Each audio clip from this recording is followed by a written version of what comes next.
USA dulu nih. Cek dulu. Good morning Amerika, Andi USA.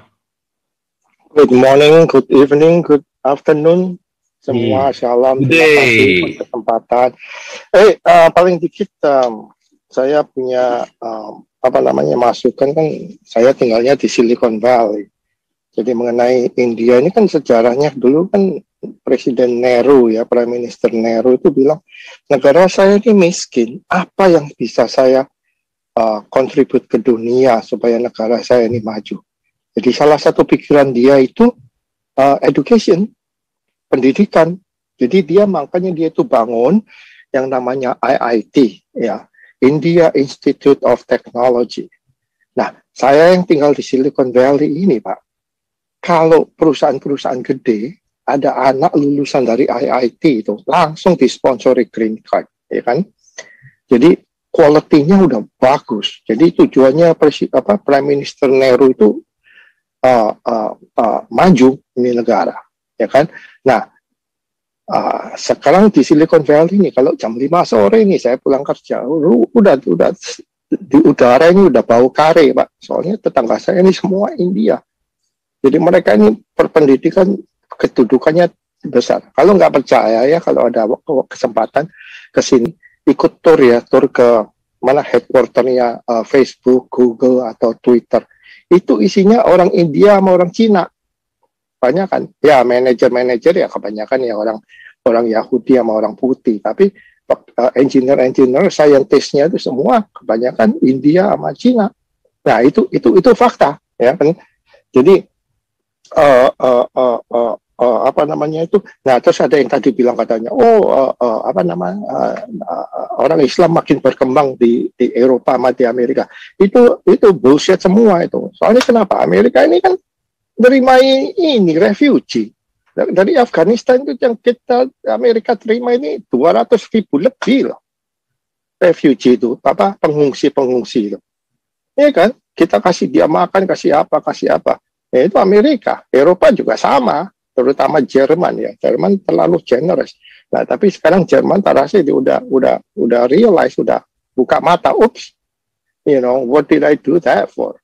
Jadi mereka banyak yang ngaco balau itu di Perancis, semua orang-orang Islam itu kan pengacau semua isinya. Udah berbini banyak, beranak banyak, jadi berkembang bermamak biak.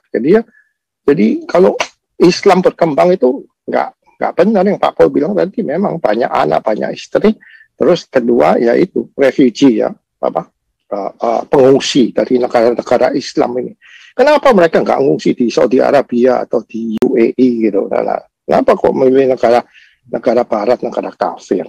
Ya kan? Nah terus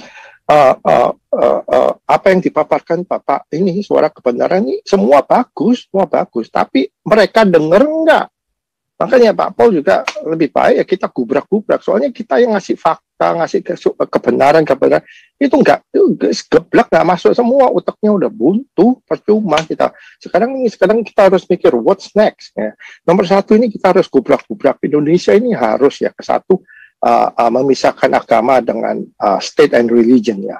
Nah, satu, kedua, madrasah ini semua harus dibubarkan. Ini semua brainwash dari kecil, mereka ini semua di brainwash. Ini lihat video anak-anak kecil itu katanya kafir no katanya terus Islam yes kafir no. Itu anak kecil itu pawai ngerti apa? Ini semua dari madrasah. Jadi bibitnya itu dari sono semua. Nah, speaking about brainwashing, ini very very powerful, ya kan? Soalnya saya pernah cerita juga, saya ada teman dari Cina, dia lagi ke sini ngambil gelar doktor PhD. Jadi dia itu di sini cuma anak cuma satu, padahal hidupnya disupport pemerintah. Dia takut punya anak kedua, takut soalnya dari kecil udah di brainwash sama pemerintah Tiongkok.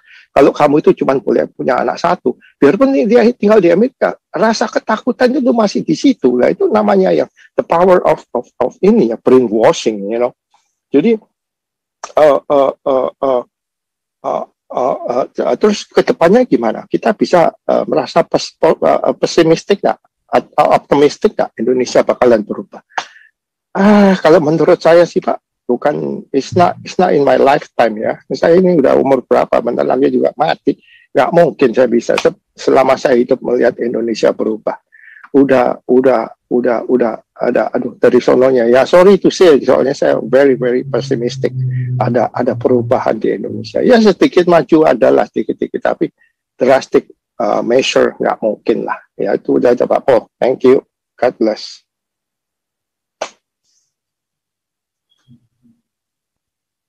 Ya, langsung Pak Robert Mawengkang.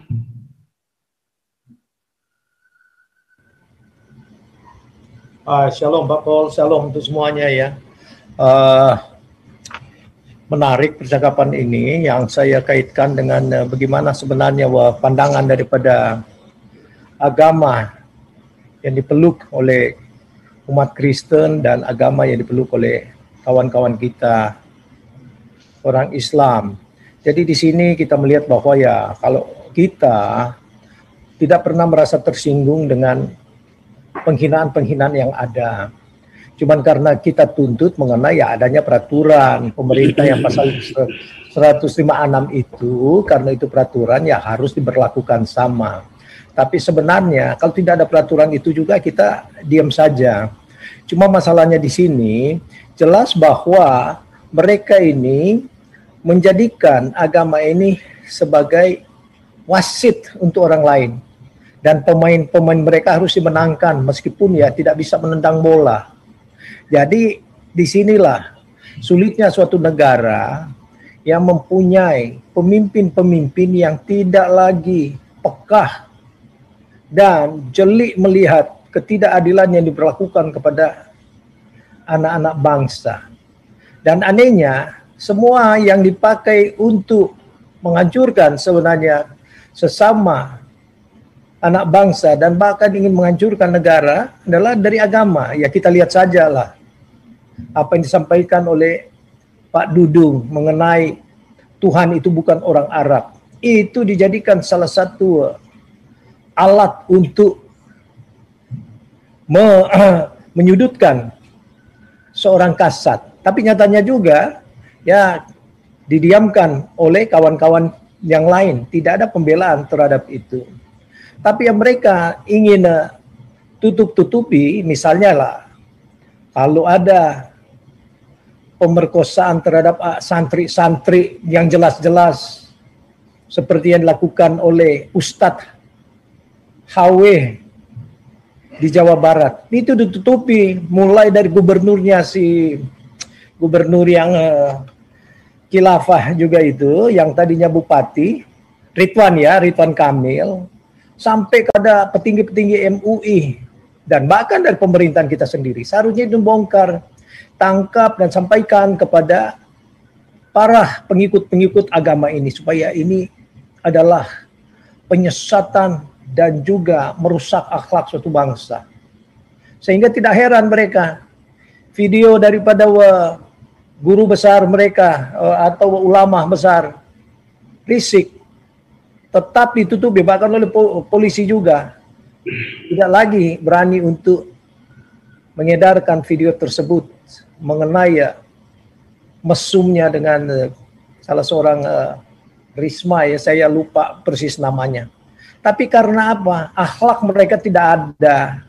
Yang mereka inginkan yaitu mewasiti orang-orang di luar dari pemahaman mereka untuk dijadikan sebagai victim. Tujuan ini apa sebenarnya? Ya tujuan-tujuan politik lah.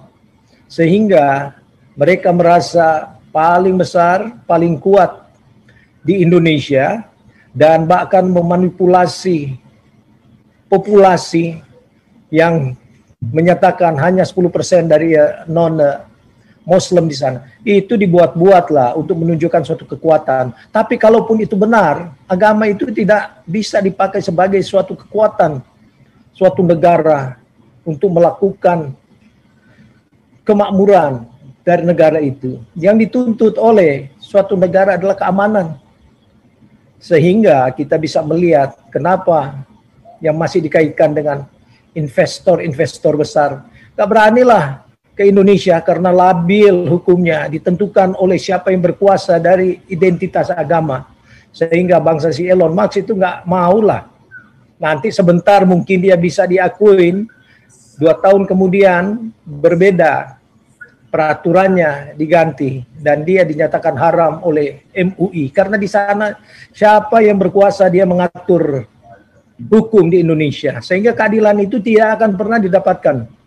Selain daripada ya mungkin suara-suara daripada seluruh rakyat yang sadar menyatakan bahwa kita ini bukan bangsa yang barbarik atau kanibal yang tidak lagi peduli dengan hukum. Seharusnya kan ini soal pemahaman dan logika. Demikian bagi umat-umat Kristen yang duduk di dalam legislatif ataupun dalam pemerintahan. Nyatanya juga sama bungkem karena apa?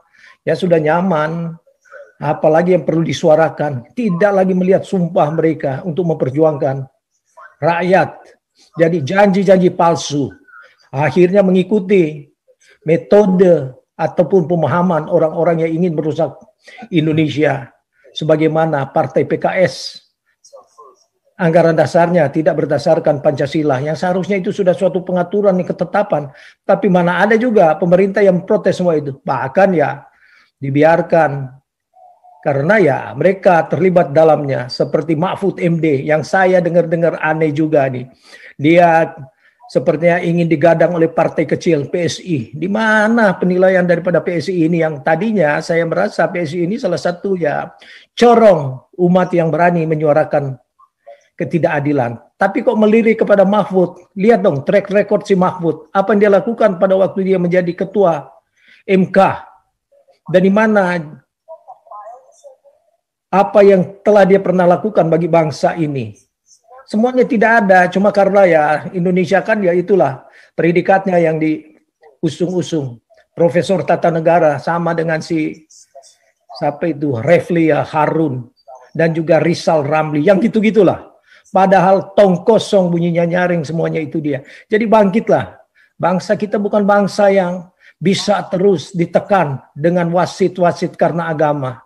Kita harus menyuarakan kebenaran. Dan bagi mereka yang ingin, saya kira Zoom dari Pak Paul ini merupakan channel untuk kita bisa berbicara sebagaimana fakta yang terjadi di negara kita. Ya saya juga bisa mengamati, sedikit saya reflect kepada kunjungan daripada Jokowi 3 hari dalam pertemuan ekonomi se-ASEAN. Ya saya merasa bahwa ya Indonesia ini kan yang dibanggakan negara keempat terbesar di dunia dan juga kebetulan memegang ketua G20 pada tahun ini. Tapi kok nggak ada Jokowi berbicara pada waktu pertemuan di Washington selama 3 hari. Yang berikan kesempatan justru Thailand, Vietnam, dan negara yang tidak pernah didengar dan Perdana Menterinya yang belum pernah orang tahu. Dia itu dari Myanmar. Wah, saya merasa di mana peran Indonesia? Di mana lobbying Indonesia yang 270 juta manusia ini? Tapi jangan lupa kebijakan-kebijakan yang ada mungkin yang diperhatikan di Indonesia yang tidak diperhitungkan. Jadi ya apa yang kita bisa banggakan soal ini. Dan dengan itu juga akhirnya Elon Musk menarik diri. Jadi disinilah yang mungkin kita lihat bahwa karena ini semua terpusat kepada identitas agama, politik, ekonomi, budaya. Mana budaya kita di Indonesia diselewengkan. Kok di mana-mana ya kalau tidak bicara Arab rasanya tuh kurang pas. Kita ada bahasa Indonesia yang baik. Tidak perlu dengan istilah-istilah Arab seperti itu menunjukkan kehebatan. Saya ingat dulu di zaman Soekarno dilarang orang-orang untuk bicara bahasa Belanda. Karena ya memang tepat meskipun ya orang tua kita banyak yang berbahasa Belanda. Tetapi ya kita mempunyai bahasa yang harus kita lestarikan. Tapi Indonesia terbalik cuma karena agama untuk menunjukkan bahwa ya mereka sudah agama yang benar. Sehingga memakai bahasa-bahasa yang aneh. Harus bahasa debat itu dia ya harus dimulai dengan segalanya. Dan bahkan budayanya juga dipaksakan bagi bangsa kita. Jadi di sini sebenarnya kita di dalam Zoom ini memberikan edukasi supaya rakyat itu jangan terus dibodohin karena sudah agama itu salah bicara, sudah ketakutan. Bahkan mereka yang sesama Muslim sekalipun, bahkan pejabat, Tuhan itu bukan orang Arab, langsung bereaksi. Tapi mana ada yang pernah membicarakan sampai saat ini? Kok Somad nggak pernah ditangkap yang menghina agama Kristen? Kita tidak tersinggung, tetapi secara hukum, karena ini diberlakukan hukum dari pemerintah, dari pasal 156 itu, ya harus tepati dong. Jangan hukum ini dibuat cuman untuk mempenjarakan orang-orang yang tidak disukai karena berbeda agama. Jadi di sini jelas bahwa ketidakadilan di Indonesia ini tidak bisa dirasakan oleh siapapun sampai dunia kiamat. Karena tidak melakukan suatu keadilan dalam negara itu, memang tetap negara ini akan bermasalah. Dan orang-orang yang mempengaruhi keadaan di Indonesia karena agama ini sampai sekarang itu bebas lepas dengan kekayaan yang dirampok sejak kepemimpinan mereka. Mulai dari era reformasi. Makanya Yusuf Kala kaya sekali. Pergunakan kesempatan untuk ini. Mendanai masalah-masalah di jihad, Ambon, Poso. Apalagi dengan kedudukannya yang luar biasa pada waktu itu. Menko Kesra. Ya disalurkanlah semua ke sana. Tapi ya tidak ada yang berani menentang sampai saat ini. Masalah SBY yang meninggalkan hutang yang begitu hebat di Indonesia. Luar biasa dengan cara pencitraan. Kok enggak ada? Nah sekarang masalahnya Jokowi. Karena ya sudah masuk di dalam lingkarannya. Agama dan agama. Kebanyakan dilakukan ya karena kepentingan umat. Padahal enggak semua umat juga Islam yang cerdas. Saya yakin sekali menentang. Cuma ya enggak berani bersuara. Oleh sebab itu kita bersuara di sini. Kita suarakan secara fakta dan logika yang ada. Semoga mereka bisa menembus pemerintah yang bisa mengevaluasi bahwa Indonesia ini tidak pernah akan maju dan terpuruk. Ya sudah kita buktikan kok. Dan sedikit saya setir mengenai masukan dari Pak Pol tadi, saya sebenarnya ya tidak demikian ya. Masyarakat Amerika ini ya memang ya baik hati ya kita yakini karena dari dulu sebenarnya Amerika ini negara sosial. Tentunya dalam politik itu ada perkembangan yang bisa beralih. Tetapi kita yakini meskipun negara ini yang dibangun atas dasar iman Kristen, tapi negara ini tidak menjadikan negara ini sebagai negara agama. Justru dipisahkan antara agama dan pemerintahan. Karena bagaimana kalau kita diatur-atur oleh pemerintah soal kita berkeyakinan. Dan suatu hal juga, negara ini menerima refugee yang begitu banyak. Lebih daripada 200.000 setahun khusus untuk negara-negara Islam. Tapi sekarang pertanyaan kita, kenapa mereka-mereka yang refugee selalu ke Amerika dan Eropa? Kenapa tidak refugee ke Indonesia atau Malaysia atau ke Kenya atau negara-negara Arab lainnya dan Afrika? Jadi ini kan menunjukkan mereka ingin menikmati kemajuan-kemajuan daripada negara ini. Tapi pada dasarnya adalah munafik. Ingin menikmati suatu kebaikan, tapi ingin merusak. Jadi di sini kita dipakai logika yang benar. Jadi kalau benar-benar kita berpegang kepada keyakinan kita supaya tidak munafik, saya tidak ingin. Kalau keyakinan saya tidak setuju dengan suatu negara itu, ya kita juga jujur terhadap diri sendiri dan hati nurani. Nggak maulah refugee ke negara yang saya anggap kafir. Apakah di sini pemahaman daripada mereka? Seharusnya ya refugee ke Indonesia. Indonesia juga harus membuka diri dong, tampung mereka itu. Itu. Tapi jangan justru sebaliknya.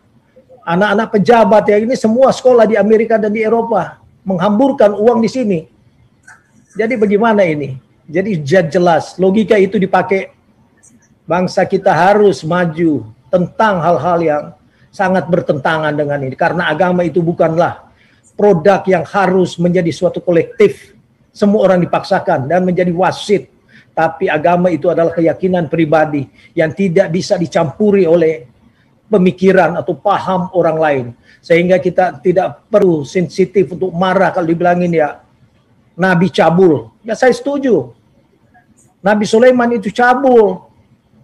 Meskipun saya percaya sebagai orang Kristen bahwa dia bagian daripada perjanjian lama. Tapi kita harus objektif. Cabul lah 900 semua wanita yang ini, 300 istri dan 700 gundik. Pemuasan birahi namanya. Demikian juga Raja Daud yang menghampiri Betsheba. Dan kita tidak merasa tersinggung di sana. Jadi kalau misalnya juga yang mensolimi anak 9 tahun yang seharusnya dipelihara, disekolahkan, diajak main oleh teman-temannya, lalu kita hamili, sama dengan HW Ustadz di Bandung yang justru dilindungi. Ya ini yang harus kita pertanyakan, logika ini atau kita menjadi wasit bagi orang-orang yang berbeda pandangan. Ya begitu dulu Pak Paul, terima kasih. Oke, terakhir. Ya, karena sudah mepet. Gabriel Mateo. Halo Pak, udah lama nggak masuk ini. Ya, mau komen aja dikit, itu emang yang untuk India ya bener tuh, itu tidak ada istilah tidak ada asap kalau nggak ada api kan. Itu karena memang India udah sering banget gitu diserang teroris sama mereka itu. Udah gitu sekarang nih lagi baru nih Pak, di Indonesia nih ada restoran dibilang non halal kan, tapi dia pakai bumbu Padang. Itu dimasalahin padahal udah tutup restorannya. Ada aja itu. Mereka bener kan dikata Pak Andi tuh, emang kadang agama itu mereka pakai buat ngepres jadi wasit buat orang lain gitu. Banyak hal-hal yang menurut saya ya nggak sepantasnya gitu mereka urusin, tapi diurusin gitu. Jadi ributnya tuh ributnya nggak guna gitu. Negara lain udah bahas mobil listrik, web 3.0, kripto gitu, apa segala macam. Ini masih bahasnya makanan lah. Yang jelas-jelas itu restoran itu bukanya di wilayah yang non Muslim banyak kayak gitu. Jadi kayak mungkin saya ngerasa ini sih Pak, emang ini ajaran ini satu tuh kayak dibilang Tuhan Yesus tuh lalang dan gandum. Jadi Tuhan udah bangun jemaat di atas batu karang, tapi di saat tengah malam musuh datang nanem yang baru, lalang-lalang ini, tapi nggak bisa dicabut sampai akhir zaman, udah biarin aja tumbuh gitu. Kita nggak bisa menghilangkan, cuman ya bener kata Pak Paul bilang, kalau ya ini mereka sudah lagi zamannya mundurnya mereka nih sekarang ini. Cuman sebelum mereka nanti bangkit mungkin di akhir zaman gitu ya Pak ya. Itu aja sih Pak dari saya Pak. Terima kasih buat kesempatannya. Thank you Pak Paul, Tuhan berkati. Makanya selama masih banyak Islam mayoritas di Indonesia, rendang babi, nanti kita bikin kupat babi ya, warung kupat babi gitu ya. Warung kupat, perlu bikin begitu ya harusnya ya, kupat babi gitu ya. Ini memang konyol sekali ya, rendang babi dibilang, karena saya nggak ngerti ya, ini pikir otaknya orang Indonesia makanya tolol semua ya. Nah, ini bagaimana kasih makan ya, Anda ya, yang pengikutnya Gilbert, tinggalkan Gilbert. Percuma, Anda mau bikin apa Gilbert itu nanti dia itu bela Anies ya, percaya saya. Si Gilbert itu adalah pengusung khilafah ya, makanya dia benci banget sama saya, tahu nggak? Nah, makanya daripada Anda kasih uang ke Gilbert, kasih uang ke Damaris. Ya, uang itu pasti untuk kasih makan orang miskin. Ya, bukan untuk saya. Bukan, tidak serupiah pun uang Damaris pergi ke saya. Ya. Oke, Pak Robert Mawengkang, silakan tutup dalam doa.